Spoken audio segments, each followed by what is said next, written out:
आउ मात्र 30 दिन पूर्व बदलला कार्यसूची एबे एही तारिखरु आरंभ हेबो 19तम सीजन। वीडियो को संपूर्ण देखंतु जहा द्वारा आपण संपूर्ण सूचना पाई परिबे एवं वीडियो को लाइक सहित चैनल को सब्सक्राइब करखंतु जहा द्वारा आपण एही भई लेटेस्ट न्यूज बेटे सर्वे प्रथमे पाई परिबे। तो आसंतु संपूर्ण खबर उपरे नजर पकेबा। आईसीसी टी20 विश्वकप 2026 रो उत्साह मध्यरे क्रिकेट प्रेमीक पाई एक बड़ खबर सामना को आसीची।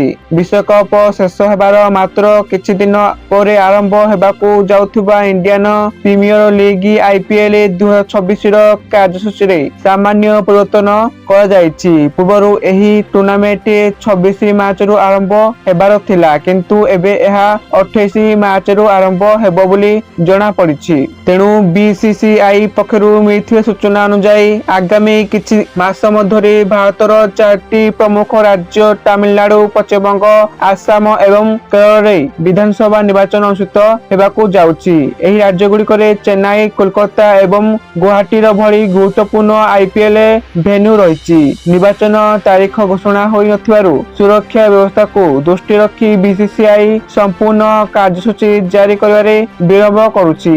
रिपोर्ट अनुसार आसंता सप्ताह रे हेबाकू थिबा आईपीएल गवर्निंग काउंसिल बैठक रे एही नुआ तारीख पर चूड़ांत मोहर बाजिबो।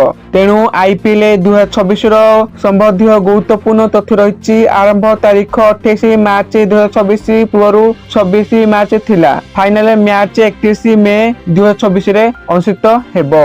नियम अनुसार गत सीजन रो चैंपियन टीम निज घरोई मैदान रे प्रथम मैच खेलिथाए। से हिसाब रे रॉयल चैलेंजर्स बेंगालुरु आरसीबी प्रथम मैच खेलिबो किंतु बेंगालुरु रो एक एम चिन्नास्वामी स्टेडियम रे एही मैच हेबो कि नहीं ता एपर्यंत स्पष्ट होई नहीं। तेणु गत वर्ष आरसीबी विजय हेबा परे स्टेडियम बाहरे होइथिबा अघटन भीड़ जोगु द्वारचकटा कारणरू सुरक्षा दृष्टिकोणरू एठारे क्रिकेट मैच आयोजन उपरे कटकणा रहिछि। जदि चिन्नास्वामी स्टेडियम को अनुमति न मिले तेबे प्रथम मैच अन्य कोनोसी शहर को स्थानांतरित कर जाई पारे। तो यह सूचना आप माने वीडियो को संपूर्ण देखथिरु आप मानकु धन्यवाद।